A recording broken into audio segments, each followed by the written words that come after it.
अर्थ लक्ष्मण जी की भक्ति और उनका व्यक्तित्व। एक बार अगस्त्य मुनि अयोध्या आई और लंका युद्ध का प्रसंग छिड़ गया। तभी श्री राम जी ने बताया कि किस तरह से उन्होंने रावण और कुंभकर्ण जैसे वीरों का वध किया और अनुज लक्ष्मण जी ने भी इंद्रजीत और अतिकाय जैसे शक्तिशाली असुरों को मारा। तभी अगस्त्य मुनि बोले कि इसमें कोई संशय नहीं है कि रावण और कुंभकर्ण प्रचंड वीर थे, लेकिन सबसे बड़ा वीर इंद्रजीत ही था। उसने इंद्र से अंतरिक्ष में युद्ध किया और बांधकर उन्हें लंका लेकर गया। ब्रह्मा जी ने जब इंद्रजीत से दान के रूप में इंद्र को मांगा तब वह मुक्त हुए। लक्ष्मण ने इसका वध किया और केवल वही उसका संहार भी कर सकते थे। अगस्त्य मुनि के मुँह से लक्ष्मण की वीरता की प्रशंसा सुनकर राम प्रसन्न तो बहुत हुए, लेकिन अचंभित भी हुए कि ऐसा क्या था कि केवल लक्ष्मण ही उन्हें मार सकते थे। यह जिज्ञासा उन्होंने अगस्त्य मुनि के सामने जाहिर की। तब अगस्त्य मुनि ने कहा कि प्रभु, इंद्रजीत को वरदान था कि उसका वध वही कर सकता था जो 14 वर्षों तक सोया न हो, जिसने 14 साल तक किसी स्त्री का मुख न देखा हो और जिसने 14 साल तक भोजन न किया हो। श्री राम जी बोले, मैं वनवास काल में 14 वर्षों तक नियमित रूप से लक्ष्मण के हिस्से का फल फूल देता रहा। उन्होंने कहा कि मैं सीता के साथ एक कुटी में रहता था। बगल की कुटी में लक्ष्मण थे, फिर सीता का मुख भी न देखा हो और 14 वर्षों तक सोए न हो, ऐसा कैसे संभव है। अगस्त्य मुनि सारी बात समझकर मुस्कुराए।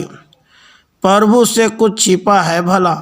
दरअसल सभी लोग सिर्फ श्री राम का गुणगान करते थे, लेकिन भगवान चाहते थे कि लक्ष्मण के तप और वीरता की चर्चा भी अयोध्या के घर घर में हो।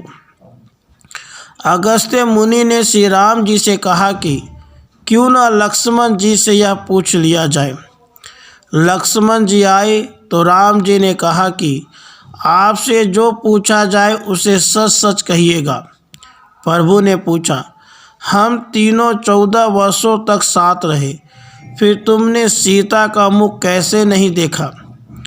फल दिए गए फिर भी अनाहारी कैसे रहे और 14 साल तक सोए नहीं, यह कैसे हुआ? तब लक्ष्मण जी ने बताया, भैया, जब हम भाभी को तलाशते ऋष्यमुख पर्वत पर गए तो सुग्रीव ने हमें उनके आभूषण दिखाकर पहचानने को कहा।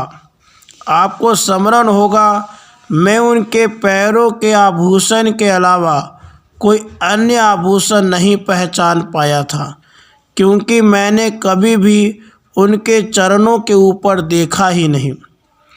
14 वर्ष नहीं सोने के बारे में लक्ष्मण जी ने कहा कि आप और माता एक कुटिया में सोते थे। मैं रात भर बाहर धनुष पर बाण चढ़ाए पहरेदारी में खड़ा रहता था।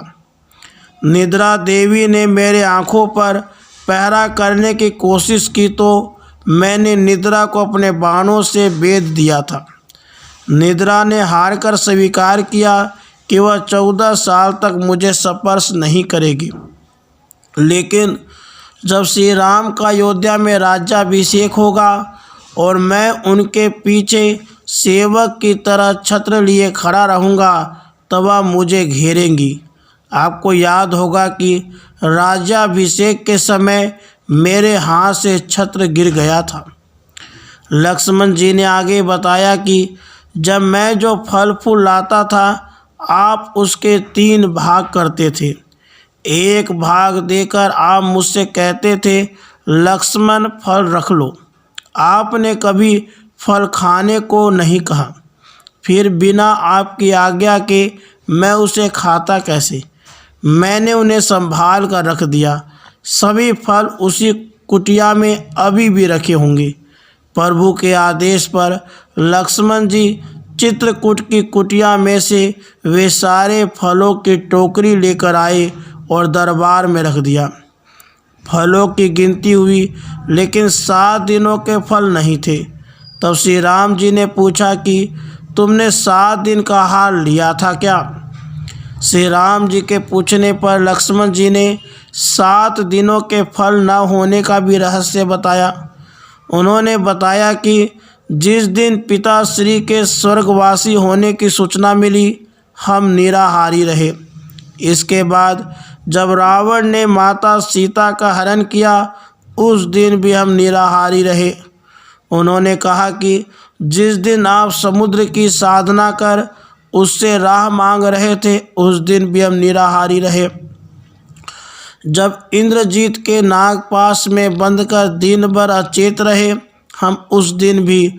और जिस दिन इंद्रजीत ने मायावी सीता का सिर काटा था, उस दिन हम शोक में थे। इसके अलावा जिस दिन रावण ने मुझे शक्ति मारी और जिस दिन आपने रावण का वध किया, इन 7 दिनों में हम निराहारी रहे।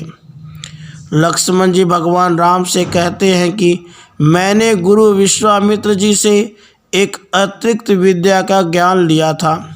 इससे बिना अन्न ग्रहण किए भी व्यक्ति जीवित रह सकता है। उसी विद्या से मैंने अपने भूख पर नियंत्रण किया और इंद्रजीत मारा गया। यह सुनते ही प्रभु फिर से भाव विभोर हो उठे और लक्ष्मण जी को गले से लगा लिया। राधे कृष्ण, राधे कृष्ण।